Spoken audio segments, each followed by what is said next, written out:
Presenting Daniel and the Lion's Den.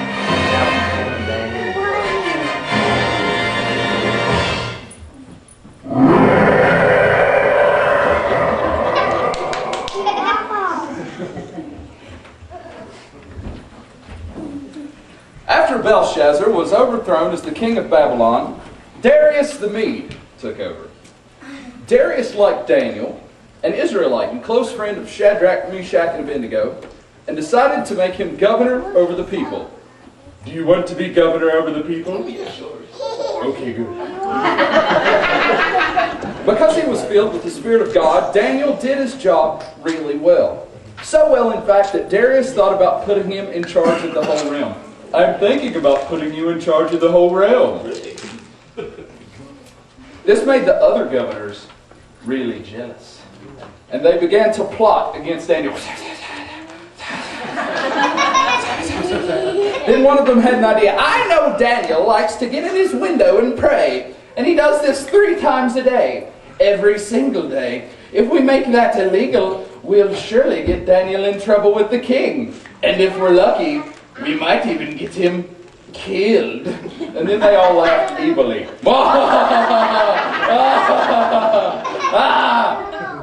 So the governors got together, let's get together, and wrote up a decree and presented it to the king. King Darius, they said, we've got an idea.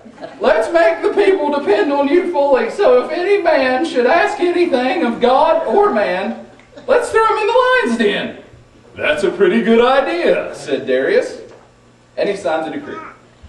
Well, Daniel heard about the decree, but he didn't really care. When the time came, he got in his window and prayed. Well, the governors saw this, and they realized their plan had worked perfectly. So they went to King Darius. King Darius! They said, remember that decree you signed? Daniel the Hebrew has openly disobeyed you. This upset the king. I'm upset.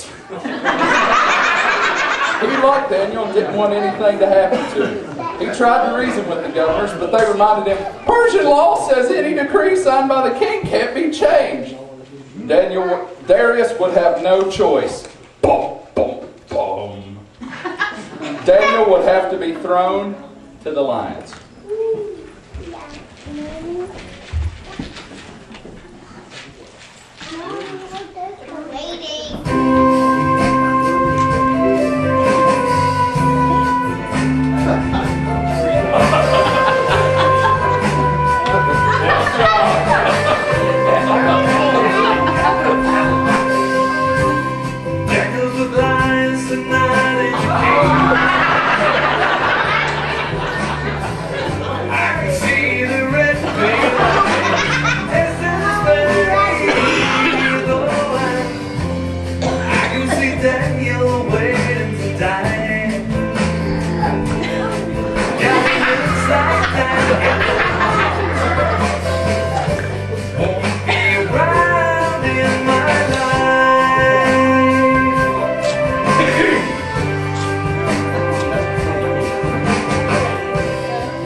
You are better than me. Do you still feel so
Daniel, praying for life. God, if you like Daniel, just stay around tonight. Oh God, if you like Daniel, just keep him out of those lines.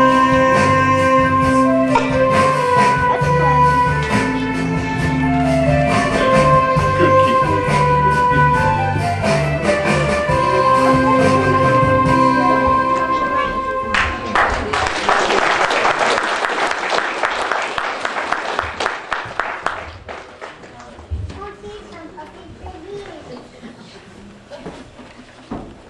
Before he was thrown to the lions, Darius had Daniel brought to him. Can someone bring Daniel to me?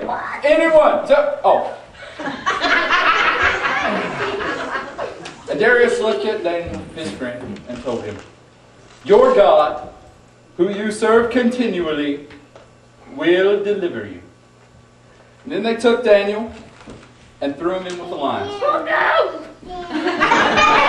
They placed the stone over top, and then they sealed it with the king's symbol, so the decision couldn't be changed. Daniel then found himself alone with the lions. Realizing he had only one chance for survival, he began to pray to God. And God heard his servant's prayer and dispatched an angel to go and shut the lions' mouth. Shut up! And keep Daniel safe.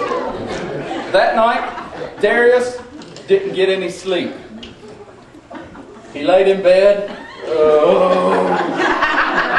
And he tossed. And he turned. And he walked the floor. Oh dear. Then he tried to go back to bed. And he tossed and turned some more. So as soon as the sun came up the next morning, Darius went out to the lion's den and said, remove the stone! And they removed the stone. And he looked down in there, and Daniel was just hanging out with the big cat.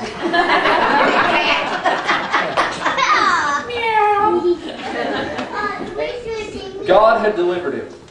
Then the king ordered Daniel to be brought out of the pit. Bring Daniel out of the pit! And they did. But he had the governors thrown in. They were thrown in. Along with their wives. And their children.